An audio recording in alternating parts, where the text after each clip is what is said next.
So Paul is a goon, and he's a runner. He may not look it, but he does run. Paul also is on Fitbit. How many people here have Fitbits?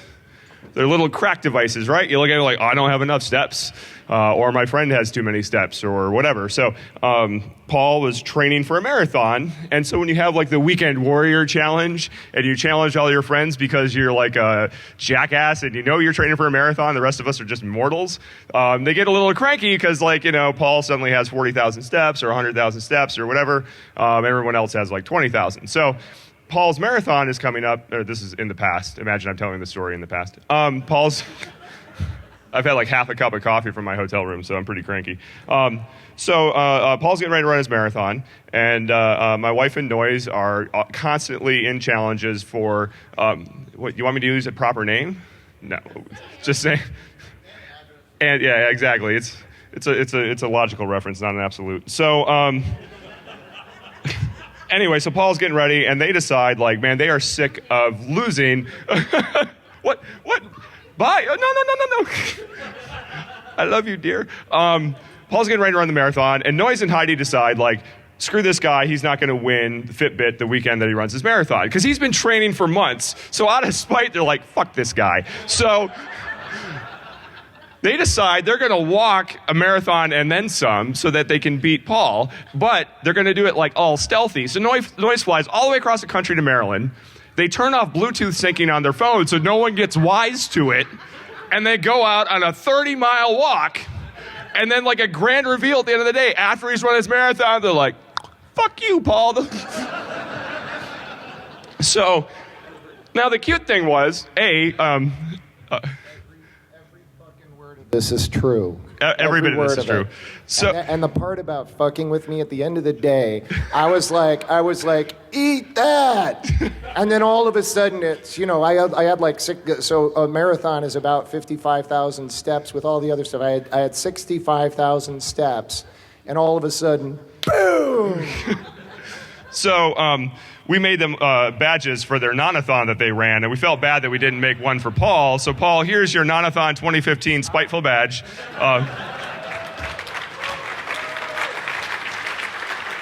And just so you know, at the end of the day, Heidi's Fitbit didn't register all the steps. She was like 5,000 short. So in order to make sure that she beat you, she put it on me, and I walked around my house in the dark at 10 o'clock at night until I had the right number of steps. I swear to God, before that they would upload it, I'm like walking around my yard. Can I come in yet? What's it at? 28,000. No! And I just keep on cruising. Well, this is a great honor. Thank you very much. Not a problem. Thank you, Paul. All right, so you've come to DEF CON and you want touchy-feely talks about risk, apparently. So this talk was born out of rage. I remember, I don't exactly know what vulnerability it was, but I was sitting around some night and I was reading Twitter, which is generally a bad idea anyway, but some vulnerability had just been announced and everyone's like, oh, this is terrible, this is the end of the world, all kinds of, skies falling, whatever, and it was some bullshit vulnerability, and I thought, man, we do a really lousy job of understanding and managing risk in this community. So I kicked out a rage RFP response or CFP response to DEF CON, screw this risk is important, whatever, and I sent it in and figured they would just throw it in the bit bucket, and instead it got accepted. So I have to go ahead and give the talk. There'll be a lot of stories here today. I start all my talks with the same basic premise that you shouldn't believe anything I say, and that's a very general, broad statement, and I would encourage you to apply that mantra to every talk that you attend here at DEF CON or any other talk or any other conference. In particular, I have no degree, I have no certifications. I'm a straight-out college dropout of the University of Alaska Fairbanks. Anyone go to UAF? Did you graduate? Yes. Holy shit, man, really? It was cold. Stating the obvious, the man says it's cold. That is the quality of the education you get from the state of Alaska. That's what's on the diploma. It's fucking cold. I'm also founder of the Shmoo Group and CTO of a place called the KeyW Corporation.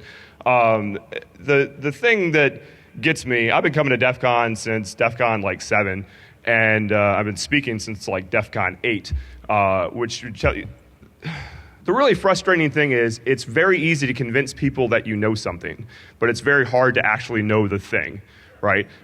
When I wanted to get into this industry, I fancied myself like really smart, and I knew a lot of shit, and I was going to tell people about it, but I really didn't know much, but I did have a desire to tell people. So in a desire to tell people shit, I decided I'm going to write a book. So I decided I wanted to write a book on 802.11 security. And I went to O'Reilly's website and downloaded the So You Want to Write a Book thing that they had. And you submit like an application to O'Reilly for a book idea. And the application is mostly marketing material, like who's going to buy it, why would they buy it, why wouldn't they buy it, what are the competing books in this space. Give us a brief outline that's like a page long. Tell us a little bit about yourself. And then we'll decide if we're going to give you some money to write a book. And so I send all this stuff into O'Reilly for 802.11 security, and they send back a FedEx package 3 weeks later. Congratulations, here's your contract, sign it, and you'll be an author and you can start writing the book. And I thought, oh shit, I need to start learning something about 802.11 security. Because I knew exactly nothing. I actually owned no wireless devices at the time. So it was like, I should go out and buy some cards and figure this out. And that's honestly a lot of what you read and a lot of what you hear are people getting these ideas and then getting up on stage and spouting like random shit. And you giggle, but it's true. You need to challenge everything that you hear at DEF CON and other events, because the people that are up here are motivated by all kinds of reasons, be it ego, be it business, all kinds of different things. This is, to be super clear, we get really grumpy about product pitches when people get up on stage here. But in reality, almost every person that gets on stage here sells a service. And that service comes out of their brain and their knowledge. When they get up here and they do cool shit and they look like rock stars, they get money for it, right? Consultants get rich by getting on stage to tell you things. So the motivation, while it looks altruistic, is oftentimes still economic. It's just like the product vendors. Don't think because we're on stage, we're not whoring ourselves out still. So there, I got a little ranty early, I'm sorry. This talk is now canceled.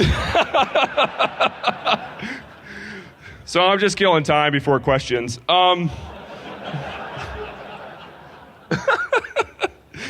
Anyway, and at the end of the day, you need to hold me and you need to hold everyone in the community accountable. There has been a lot of crazy bullshit that's happened in the community in the last couple of years, and there's very little bullshit calling going on.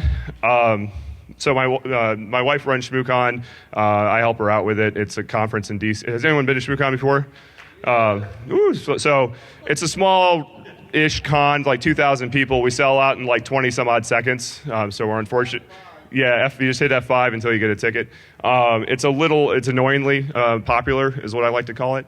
But one of the reasons we started that con is because we were sick of coming to other cons and listening to people on stage spout total bullshit and nobody calling them out on it. So we decided we wanted to find a way to engage the audience better when they thought, man, this is bullshit, but I don't want to stand up and be that person, be like, I disagree. Because if you're 50 rows back in this talk and you stand up and say, I disagree, like, the spotlight's on you, man, and you better have a good reason for standing up and interrupting. So what we did instead is we armed everyone with squishy foam rubber balls, and we called them shmoo balls, and we encouraged the attendees to throw them at the speaker if you disagree. You have to inform the speakers of this ahead of time. Because they will get a little grumpy when projectiles start coming their way, kind of like, woo, like, this is kind of it. So it does turn into a little bit of Blues Brothers, which is good, though. And so I would encourage you with that mindset when you come to a talk like this. If you disagree, stand up and be that person and hold the person on stage accountable. When I gave my first talk at DEF CON, I swear to God, I was so nervous. I thought, the whole audience is going to stand up and call me out for being wrong on something, and it's going to be the worst thing that ever happened to me. Nobody called me out for anything. I've been called out like half a dozen times in the last 20 years, which is total bullshit, because I flat out lied about things just trying to get people to say something. And they don't. So, anyway, next. Fukushima. Just segue, like, let's talk about nuclear disasters now, because that's kind of what this talk has turned into. That was pretty good. Jokes are coming fast this morning. I'm feeling the meth is kicking in. I'm glad there's a camera here. So let's understand some situations where we failed to understand risk appropriately. The first one is Fukushima. Fukushima Daiichi was the number one, that's how many fingers I need, number one reactor. What's up, Dan? Thank you. Excellent. It was a nuclear reactor in Japan. I think we're all familiar with the Fukushima incident. It's kind of a big deal. 9.0 earthquake, tsunami hits a nuclear reactor built on a cliff wall next to the ocean in an earthquake-prone zone. Question mark? Seems like a proper place. Like the settlers got there and like, well, there's nice fish here, but we should also maybe build a nuclear reactor. Oh, it's a great idea. As if Japan got settled. I know nothing of Japanese history, so I just invented Japanese settlers, by the way. So, they don't exist. Thank you. Jesus, that was a poor history going right there. Anyway, the interesting thing from a risk perspective for me was the report afterwards called the disaster man-made, right? And it wasn't because the tsunami was man-made, but there were a whole series of bad decisions that occurred before and during and after the earthquake that led to the meltdown of 3 cores of nuclear material and all kinds of nuclear material being released into the environment.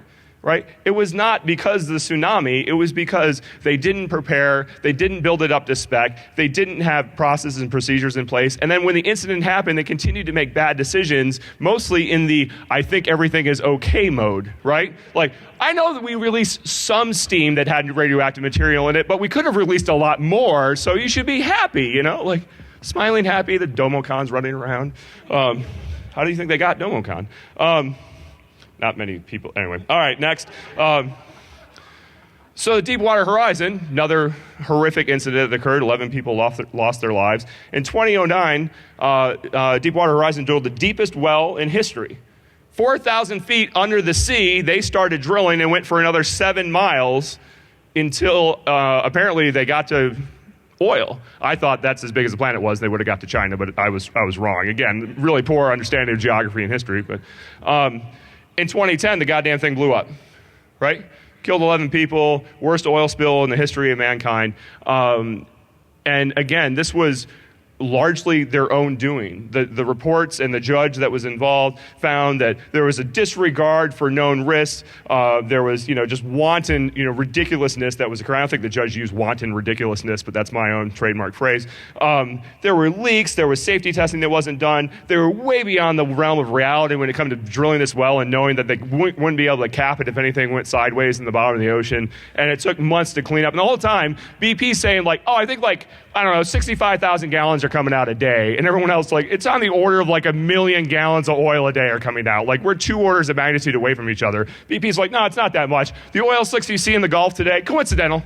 The tuna must have exploded and all the oil from the tuna came out, So BP, again, people all along knew that bad things were happening, but they didn't judge risks appropriately. People lost their lives and we're still cleaning up oil in the Gulf. Now, on the flip side of that discussion of Deepwater Horizon, I was standing in the Dunkin' Donuts one day during the oil spill. This goes somewhere.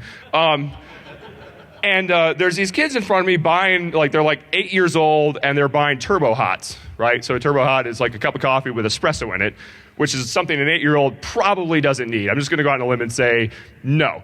And this woman's in front of me, and she's shaking her head, and I'm kind of looking at her, and she's looking at me, and I'm like, wow, that's crazy. She's like, yeah, that is crazy. You know what else is crazy? And I'm like, I love sentences like that. I'm like, what? Please tell me what else is crazy. And she starts talking about the Gulf oil spill. I'm like, yeah, man, it's really bad. There's a lot of oil coming out. She's like, yeah. And then, but when the Gulf and everything around it collapses, it's going to be terrible. And I'm like, the Gulf and everything around it collapses? Tell me more. So, in her mind, the Earth is like a layer cake. She explains this to me, that there is a layer of oil in the middle of the Earth that we're tapping into from all over the place. And all that oil, quote unquote, is going to come out from the Gulf, and then there'll be a big gap there, and the water will cause the Gulf to implode, and then a tsunami will wipe out everything. She was legitimately concerned in this Dunkin' Donuts that anytime in the next few days her life would end due to the Gulf of Mexico collapsing into the layer of oil that was no longer there. I'm not making any claims about Fox News here. Come on. But I'm like, you don't understand the risk either. It was amazing to me, like the lack of knowledge, her base understanding of the situation led her to make very poor risk decisions as she was about to go full-blown zombie apocalypse bunker mode because she was convinced the Gulf of Mexico was going to implode. It's not a thing, to be clear. For anyone else that had that Earth view, I'm sorry to have shattered it for you, but the Earth is not made of layer cake.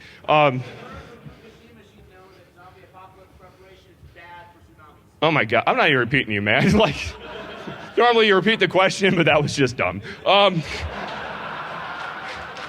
Sorry, Todd. So the other side of the coin, the Takata airbag recall. Anyone had their car fixed yet for Takata?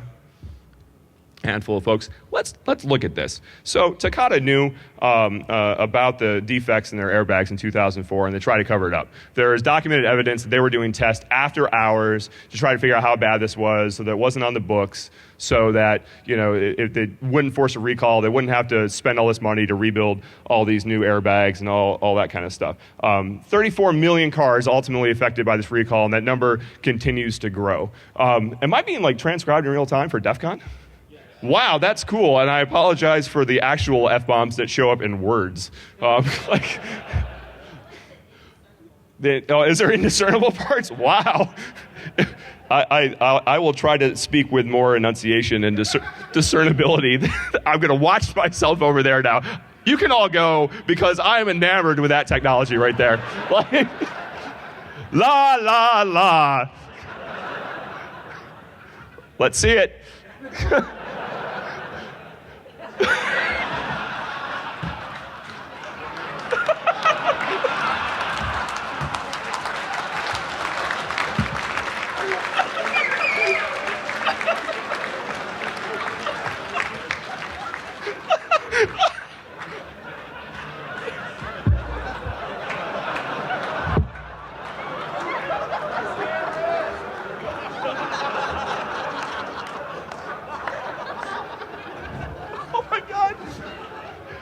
Oh my God, I've never lost it like this before. I love you, other person.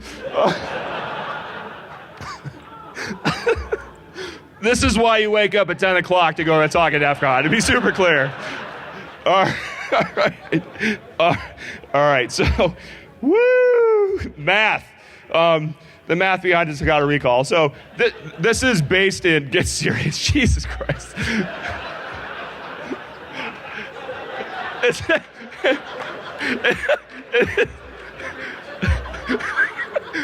Is this a Turing test?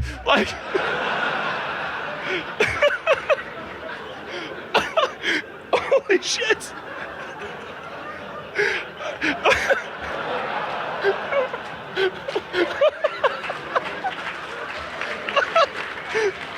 Oh my God. I'm going to be dehydrated from crying. All right, so the number of cars on the roads in the year in the U.S., this is made-up numbers that I Googled, so you can disagree with it. Number of cars on the roads in the U.S., about 250 million. Number of accidents per year, about 5 million, give or take. It's really hard to find numbers about specifics of how severe accidents are and how often airbags are deployed. Back in the 80s and 90s, when people were worried that airbags were killing us and causing cancer, there were a lot of good statistics around airbag deployment, but anymore it's not something that's tracked as well as we would like. So let's say, for the sake of argument, 100% of the crashes out there involve a Takata airbag. So the number of Takata airbags potentially that occur every year in the United States that are involved in a deployment is 250,000. Okay, you can read this math. I'm not going to go through it real heavily, but I've gone through it a number of times. So it's about 250,000 Takata airbags a year are deployed due to crashes. Now, the neat thing is, not all Takata airbags are shit. And as it turns out, the vast majority of them work as designed. So according to testing, on average, you'll have between 0.04% and 0.08% of the airbags deploy and blast shrapnel into the face of the person who is involved in the accident. So let's say that that's 188 people a year, give or take, given my math. So of that 250,000 people, 188 of them are actually hit in the face with shrapnel. Now, unfortunately, some of those people die anyway. right? So the shrapnel in the face isn't that big of a deal because they caught a guardrail through the chest. And that's the reality of car crashes, right? Like, people freaking die. This feels like the start of Fight Club, right? Yeah. So, let's say 100 people a year are blasted in the face with shrapnel in the United States due to the Takata airbag deployment problem, right? And that's worst case. Like, I have been totally bad at the math here and presuming worst case scenario for all possible things here. So 100 people, probably less, affected by this. It results in the largest recall in automotive history, costing easily over $1 billion. Easily over $1 billion. People losing their jobs. There are all kinds of money being spent on this that doesn't need to be spent, hurts the economy, whatever. Is preventing 100 injuries a year worth $1 billion? I don't know. Like, I'm not up here to make the claim that it is or it isn't, but when we make decisions about, like, the largest recall in automotive history, and we see people getting drug up in front of Congress, and Congress critters berating them about, like, hey, your airbags are killing babies, or whatever the hell's going on. To be clear, your baby should not be strapped in a seat with an airbag. The question doesn't come up, well, it's only 100 people, and we're going to spend $1 billion on it. Doesn't make sense, because that does not get your ass reelected, as it turns out. What could we do to save lives with $1 billion that isn't replacing Takata airbags, right? 500 people a year die from TB, die from tuberculosis in the United States. I bet you $1 billion would help those people. 500 people a year die from accidental gunshot wounds. 40,000 people a year die from suicide in the United States. I assure you, $1 billion would go a long way to suicide prevention in the U.S. And I feel really bad to say that 100 people that get hit in the face with Takata shrapnel, hey man, I feel bad about the shrapnel, but for you getting hit in the face, 100 people died from killing themselves. Sir?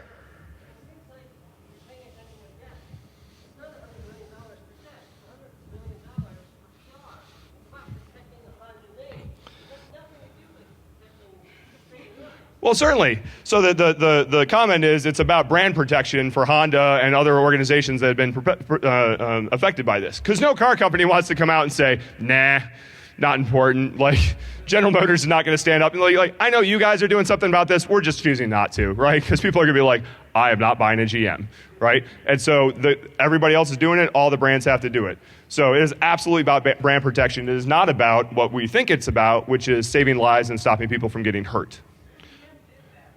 Did they?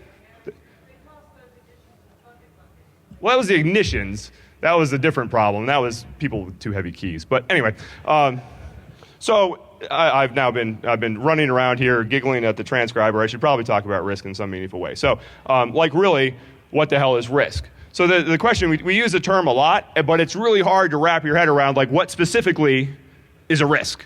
I get this question a lot. So I do, like, commercial consulting, and I help kind of arm people to make better risk decisions. And they'll come to me quietly in a corner like, I don't know what an actual, like, risk is. Like, I know things are bad, and bad things can happen, but what does risk actually mean? So in the abstract, different organizations have different views of risk, right? A bank is a situation where loss of funds or profit can occur. Manufacturing is where IP can get lost, whatever. In general, if something you care about is put in harm's way, it's a risk, right? We'll get more specific in a minute, but I don't want you to get mired down in a bunch of real mechanical views of risk. I want you to be thinking kind of abstract right now. I want to level set on some terms, technical versus business risk. So there's things that can be bad to us, that can hurt IT, that can hurt engineering experts and that kind of thing, but don't necessarily have an impact to the business in any kind of material way. That's a technical risk. A business risk is something that impacts business operations that the front office would care about when they look at all the things that go on across the organization. Like, this is a risk. It has material impact on my line of business. That's a business risk. Another phrase you'll hear is inherent risk versus residual risk. Inherent risk is there's this bad thing that can happen. Residual risk is now I have a compensating control, and the likelihood of that bad thing has been reduced by some amount, right? So inherent risk is I build a system, it's full of freaking holes, people could own it. The inherent risk is I take some compensating controls, I patch a bunch of things. Now the residual risk is much, much less. You hear these terms bantered around a lot, and it's just important to know the specificity specificity that you need to use these terms. I'm not going to use them at all again today, which I know may disappoint some of you, but it makes me happy because I hate having these kind of discussions. You just need to understand there are different types of risks that organizations care about. I am scratching the surface here. There is a very deep rat hole that you can go down, and we are not going to go down it. There are a bunch of risk frameworks out there. So has anyone had to use NIST 830 before? Yeah, was it fun? It's a good time? Good times. Those risk management frameworks are good times. No, they're not. There are a lot of frameworks out there. The NIST 800 framework has gone through revision. There was 830 and there's 830 R1. It's actually decent in the sense that there's a concrete process you can walk through and you don't have to pay for it. That's your tax dollars at work, getting you something that you can do to materially go and implement a risk management program. Some of these other frameworks that exist out there through ISO and COBIT and things like that, you get to pay money to use. The NIST stuff is all free. And you may not agree with it, but it's a decent starting point. The NIST cybersecurity framework, so I was involved in the creation of that. Did anyone attend the cybersecurity workshops that they had around the country? Probably not. So NIST went out. One person in the back. Hello, sir. Do you remember me from such things as the NIST cybersecurity framework workshops? Yeah, he was there. Okay, he's like, yeah, whatever. That's legit. Get the guy. Anyway. So the NIST cybersecurity framework is interesting because they were very concerned. So this is actually a mandate that the president gave NIST to create some sort of framework that companies and the public sector could use in order to try to measure and have a kind of a common view of how they thought about cybersecurity risk. So in the State of the Union in 2013, he got up on stage and said, hey, NIST, you're going to do this thing. And NIST said, oh, shit. And what they did is they went out and they held all these workshops with critical infrastructure people from transportation, healthcare, finance, that kind of thing, and said, what do you do today when it comes to risk management? And there was just this flow of information to NIST, and NIST had to synthesize it down to come up with a cybersecurity framework. Now, the interesting thing that NIST was very concerned about in the creation of the CSF is they didn't want it to be something that you did. And you may ask, why? Well, it's because they wanted to make sure that they weren't creating something that government agencies would be held accountable and responsible to doing and therefore then creating regulation, right? There's a concern in organizations like NIST that you create de facto regulation when you come up with a way of doing things and specific hurdles that you need to jump over. Because everyone will point to that and say, you need to do that. And so NIST was very cautious. Has anyone read the CSF? Anyone? A handful of people? It's an interesting document, and I'm going to touch on it more in a minute. But if you read it, the one takeaway you'll have the first time is like, I don't know what to do, right? And that's on purpose. That is 100% on purpose from the CSF. So you're not alone, but there are ways to operationalize it. There's cyber VAR. So VAR is this idea of value at risk. Like, I stand to lose something of value. How much of it would I lose if this event happened? And so in certain domains, like financial, manufacturing, things like that, we have hard metrics around how much I would lose if a bad thing happened, right? Banks are great. Banks are risk management machines. Why are there safes? To keep people from stealing the money. When the safes are good enough, people stop stealing money from the safe and they just start shooting the teller instead, right? You push the risk somewhere else. So that was kind of, sorry, that was a little morbid. But the banks are very good at understanding risk and putting in controls. That safe is a control because there's a dollar amount they can assign to the loss of the stuff inside the safe, which coincidentally is exactly the same dollar amount as the amount of money inside the safe. Like, it's a very easy linear connection that you can make. In cyber, and I'm going to use the word cyber, and fuck you if you don't like it. Thank you, yes. There's a few of us that believe that cyber is an okay thing to use outside of IRC. So this talk is canceled. I've been canceled twice. Jesus. ASL? No one uses IRC anymore. ASL got at like 8 people giggle, and we're all on lists. So, for those that don't know, ASL means age, sex, location, and when you, anyway, all right, whatever. I don't know who I'm talking to anymore. So, cyber VAR, cyber var is a way to, an attempt to assign value to bad things happening in cyberspace. So it's much more of a structured approach. What am I going to lose? How much am I going to lose? What's the likelihood? It's very math driven. And math is cool. It's okay. I'm down with it. Gabe Bassett, if you want to follow him on Twitter, does some interesting stuff in this area where he's doing large-scale graph analysis of all these bad events that can occur and stuff. I mean, it's really fascinating. But it's not all that pragmatic for people like us. Like at the end of the day, when I walk into an organization and I have like the CISO pulling me aside going, I'm not really sure what risk is. Like, I'm like, well, you don't need a lot of fucking metrics. Like, I'm just gonna tell you that right now. Like, you don't need to go do graph analysis, okay? We're not gonna start there. That's advanced. It's like 202 or 203 level kind of stuff. There's also things like NIST 853, COBIT, ISO, which are control frameworks that if you kind of squint, you can turn into risk management frameworks. I want you to be topically aware of these things. You don't need to be intimately familiar with them, but if you're going to take my presentation later and look for a starting point, Googling these things is a good place. We kind of have our own risk framework in a manner of speaking, and it's a very quantified one. So the CVSS system, which is how we score vulnerabilities, or we, National Vulnerability Database and MITRE, score vulnerabilities. It's an open standard that attempts to define the severity of a vulnerability on a scale of 0 to 10, right? And so there's 14 different metrics that all get rolled together, and you assign number values to all these things, and then you pop out a number out the back end. So if you've looked at a CVE, you'll see, there's all this information about the vulnerability itself, and then underneath they'll have impact where they have the CVSS scores. This was one random, as the first Apache hit that I found this morning, and you see the base score, the impact, and the exploitability score. So the impact and exploitability basically get composed into the base score. And there's a freaking number, man. A high resolution number. Okay, how many different values are there between 0 and 10 when you go to the 10th place? 100 values of risk in the CVSS. That is way fucking too many. You need 5, maybe. So, wow, that was the voice of God getting all pissed off at CVSS this morning. Dropping F-bombs about CVSS. I feel passionate about some crazy shit, you might be thinking. That's what I was thinking, actually. So it turns out like you're giving people way too much to contemplate when you have 100 different levels of how bad something is, right? But it feels good because it's math, right? Like math feels good. Like simple arithmetic feels good. Like linear algebra was a horse's butt. But a few of you that took linear was like, yeah, that was bullshit. And then discrete, fuck that noise.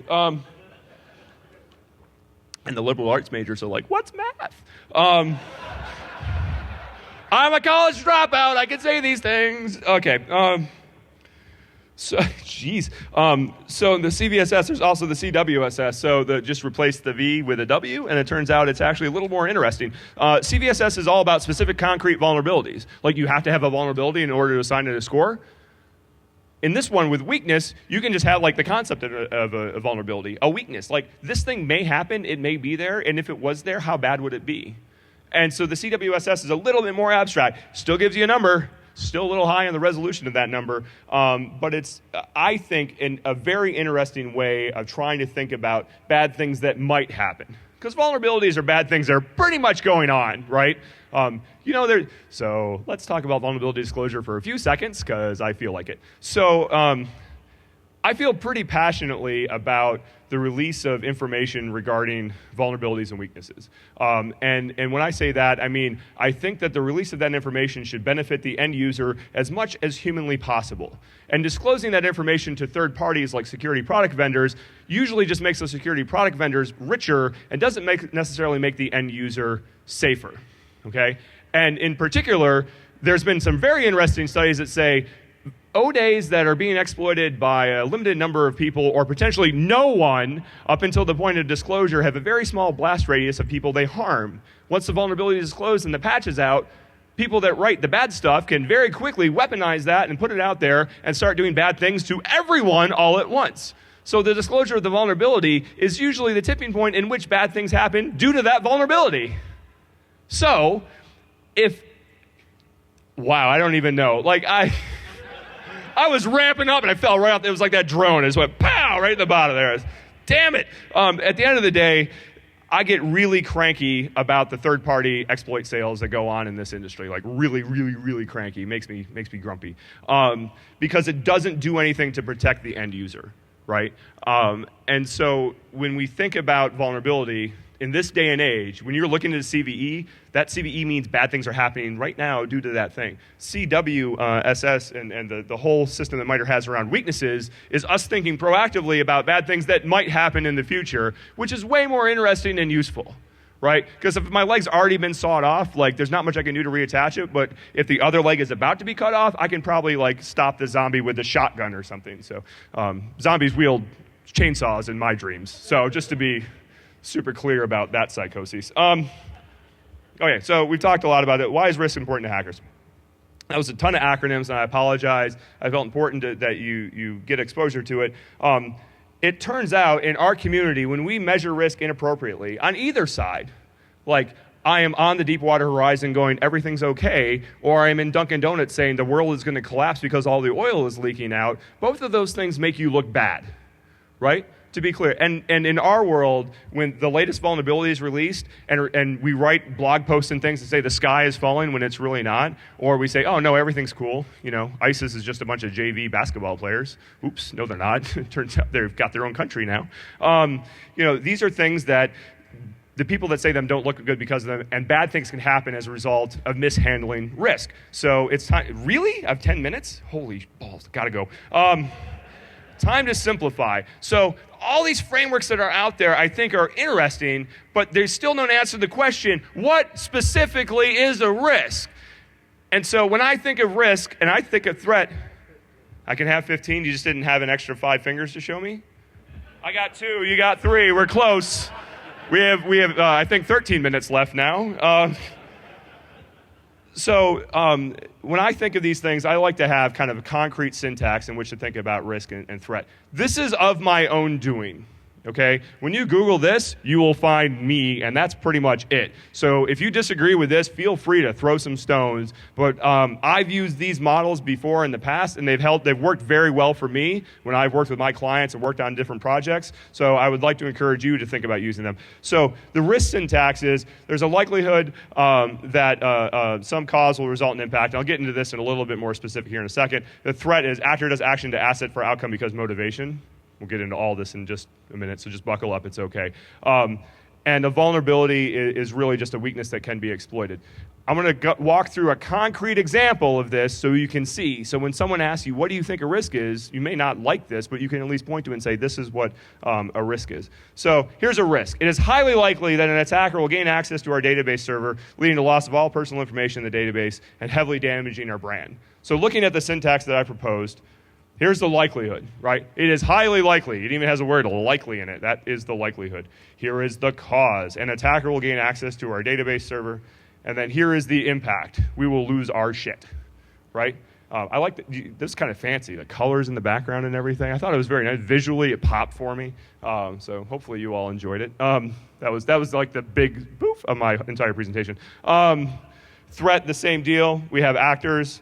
We have actions. We have assets, and we have outcomes. Now, if you were paying attention, which I hope you weren't, but earlier in the syntax of threat, I also had the word motivation. I have clients that I deal with that care about the motivation of the people attacking their systems, and I have clients that just could give a shit, right? Because bad guys are doing bad things, and haters gonna hate, and they just don't really care why. So I oftentimes, when I go through threat modeling and do this threat process, will not include motivation because it ends up not being important, all right? So when we, first of all, if you want to learn more about threat modeling, go Google my talk from DerbyCon on threat modeling. I walk through a very concrete process in which to model threat. It's the easiest way. I'm not going to put goddamn URL. There's a URL on a freaking PowerPoint slide. Do you ever write it down? Or do you just think, I'll Google that shit? So I'm just encouraging you to Google that shit and not going to actually provide you with a link because it's it involves Iron Geek's website and a huge long line of expletives because I put shit and screw you in the talk. Anyway, all right. I swear a lot. I did not swear at all at my Black Hat talk, so I'm just making up for it right now. I'm just dropping F-bombs with wanton disregard. That's that term again. Anyway, Jesus. So here's a specific example. So there's this high-level risk. it's really likely that people are going to break into our stuff and they're going to steal all the information that we care about. Why? Well, there are external actors that can go do SQL injection. There are insiders who can log into stuff. There are nation states that want to backdoor our things. And we have these specific vulnerabilities, right? So the vulnerabilities and threats are all composed up into this risk statement that you can take and hand to people that don't really understand the technical piece, but they can understand, like, oh, there's bad guys that are going to get into our database and steal our stuff. Like, I can appreciate that as a risk, right? This taxonomy of risk, threat, and vulnerability is something that I think works pretty effectively at communicating risk in our domain. And again, this isn't something that is documented in a NIST standard or something like that. This is like what I've learned from trial and error. And again, you may not like this, or you may disagree with it, or it may not work for you, but keeping it simple when talking about risk and having clear distinction around risk, threat, and vulnerability, I think is important. It's also important in how it gets composed, right? So in 2002, NIST 830, when he said, hey, how do we measure risk, they actually had an equation: vulnerability times likelihood times impact, right? So how likely is this thing to happen? What's the impact going to be, and how severe is the vulnerability? You compose it together, and you come up with a number or something, I guess, right? Well, as it turns out, they thought, well, that was a little too simple, so we'll come up with something a little more complex, because risk is nuanced, right? And so this is stolen from NIST 830 R1 from 2012. I will say they are not the same thing, right? This is a much more complex view of risk. I'm not saying the 2012 publication is wrong. I'm just saying it's a much more complex view. And if you're trying to sink your teeth into risk for the first time, I might encourage you to read the older documentation first. And that will help you understand the newer documentation, which is a much more complex thing. Now, or 37, or, yeah, you were familiar with the NIST series, sir. Like, it's head nodding. He may be a Fed.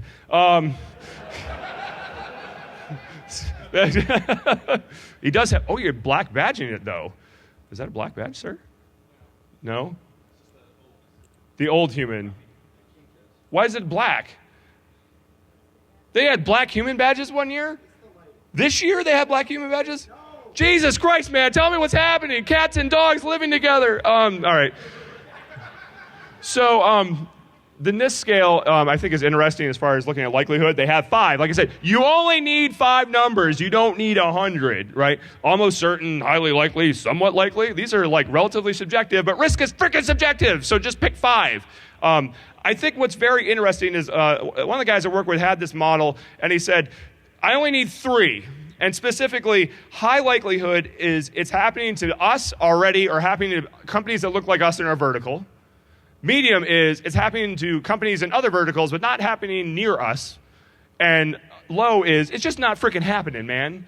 Like, because those are really the 3 states of shit that it can be in. Happening really close, happening far away, or not happening at all. But I like that model, sir. If he let me use his real name, I'd put it on it, but he won't. So that model is very interesting. So we went from 5 to 3. We're making it even simpler. Impact is same thing. You need 5. You don't need 100. Okay? So very high. You can read the goddamn slides, right? This is a great part of the NIST risk stuff, because it's very simple. It's very low resolution. 5, pick one and run with it. So when you compose all these things together, you can take NIST, you can take these kind of simple risk statements and threat statements, and you can start to compose them through a process. Now, before I get to the process that you can go through, I do want to look at what happens why do we make bad risk decisions, and a few bad risk decisions we have made in our world. Misunderstanding any of those nouns leads to a bad risk decision. If you don't understand the assets that you have, if you don't understand the likelihood of an event occurring because you don't know the threat actor space and what state of the art is with respect to attack, if you don't understand the complexity of an action and how hard it is to exploit something, you will make bad risk decisions. So in order to be good at risk management and understanding risk, the one kind of bummer of a side thing is you need to kind of be almost an expert in a lot of stuff. Right? You need to know a little bit about a lot in order to make good risk decisions. And that's kind of hard, because we oftentimes in our industry, we tend to highly specialize, especially early in our careers. I'm a vulnerability analyst, or I reverse engineer shit, or I'm a network security guy, or whatever. And that means that you don't get the broad visibility you need in order to make good risk decisions, right? There are consultants, like big, expensive consultants that do risk management all the time. You think those guys are paid way too much goddamn money, and that's probably true. But at the end of the day, these guys get paid money to know, a little bit about a lot. so they can make good decisions around risk. So when we look at things like Deepwater Horizon, or we look at things like Fukushima, you can look at situations where, like Fukushima, you didn't really understand the likelihood of a tsunami. You didn't understand the impact it would have when you built it on the side of the goddamn cliff wall in the ocean. There's things, basically, their freaking fuel tanks, the reserve fuel tanks, were washed out to sea, right? Like the engines were still there. They could have run the cooling systems, except all the diesel ended up somewhere in the Pacific. That's not hard to model. They're basically big bobbers with diesel fuel in them, right? Like, it floats. Diesel fuel floats on water, right? Question mark? Yeah. So even when it's full, it floats, and when it's half empty, it super floats, man. It's like a boat. You can put an oar on it and go across. These are not things you would like to put near the ocean to keep the nuclear power plant secure, safe. No, bad idea. Conceptually, that's not hard for us to think about, but somehow the people that built Fukushima Daiichi was like, yeah, that makes total fucking sense. They misunderstood a few of these nouns, and it had catastrophic impact on Japan. So let's imagine a vulnerability, if you will, that requires you to man in the middle the victim. Every single attack, or every single TCP session needs to be man in the middle. And even after you man in the middle of the attack, I have to spend a lot of time post-processing the connection in order to decrypt what was inside of it to see if there's anything inside of it that was of value. Okay? How would we rate this? Sir? Oh, 5 minutes, yes. 6 minutes. Excellent. I always get a spare minute. That's the DEF CON good mantra for Bruce. I would say if I must actively man in the middle you, that is a very unlikely thing to occur, right? Of all the connections that I've ever committed on the internet in the last 20 years, I would say very, very, very, very, very, very, very few of them have been man in the middle, right? The vast majority of that, it's kind of hard to man in the middle people, especially at scale. Like there are places, I don't know, like the DEF CON network, or maybe you could do it. But for the most part, in most enterprise networks, it's pretty hard. They may do it on purpose, but for outside attackers, it's quite difficult. And then you have to do it for every TCP session. You have to do a non-trivial amount of post-processing. And I don't even know what I got until I've done the decryption and the post-process and spent all this time. So there may have been a credit card number, or there may have been like kitties. Like I have no idea what was inside of that. SSL everywhere means I have to decrypt everything in order to find your credit card numbers. And if I gotta spend $100 for every TCP session to find your credit card numbers, I'm gonna be a poor, goddamn organized crime member. So, how would you rate this? Do you agree with this rating? Very low, like incredibly unlikely that this to happen? Anyone know which one this was? Close, it was Freak. Same damn thing. Yeah, this is Freak. This was the Freak vulnerability, right? This made the news. Y'all read about Freak?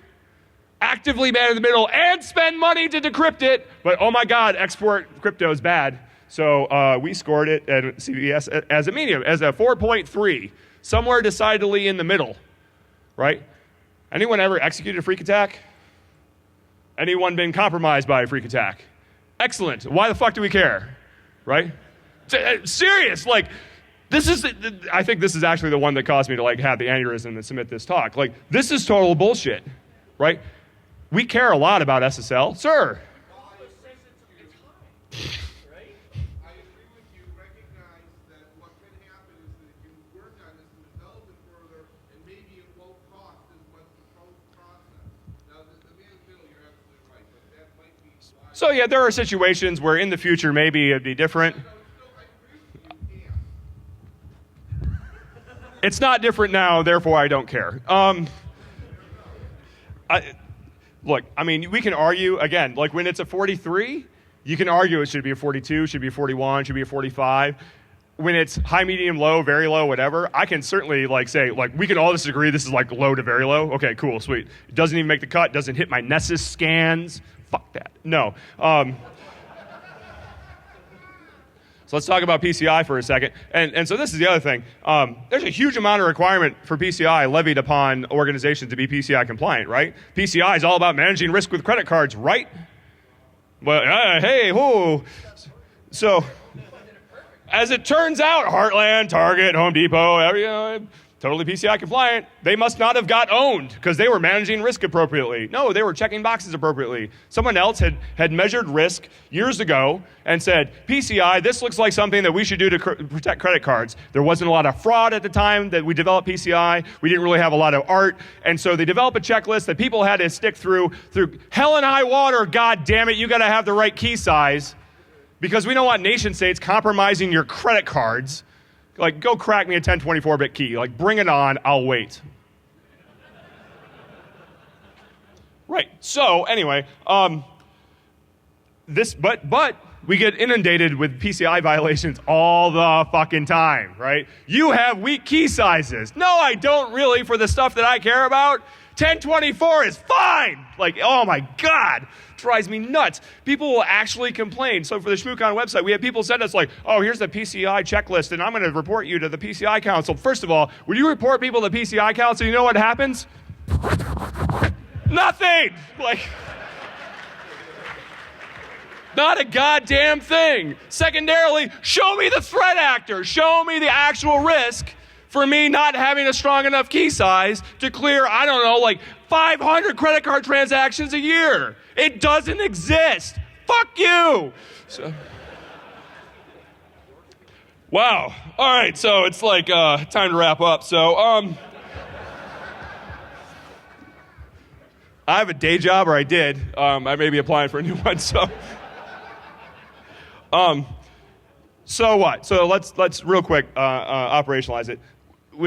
When you want to operationalize risk, when you want to go through a process, again, 830 I think is a reasonable place to start. Here's a complicated box with lots of boxes and lines. I will spare you the first step. Don't worry about all this shit. It's not important, right?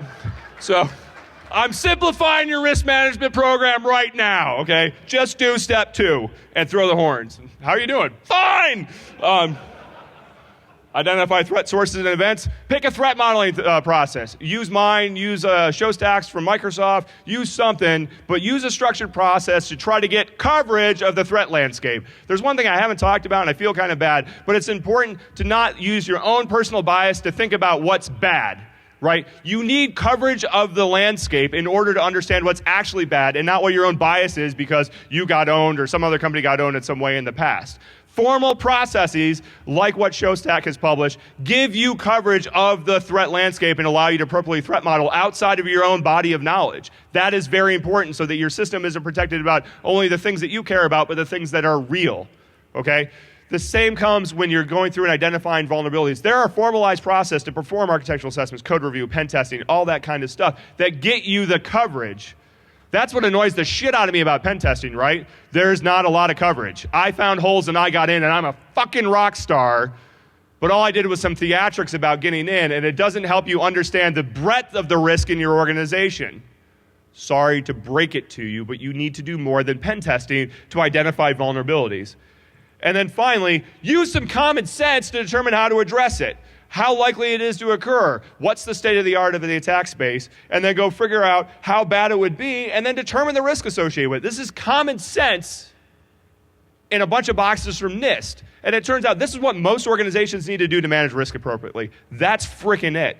When you look at the breadth problem, like how wide is wide, the NIST CSF core is actually pretty cool because it's like all things security in an Excel spreadsheet, right?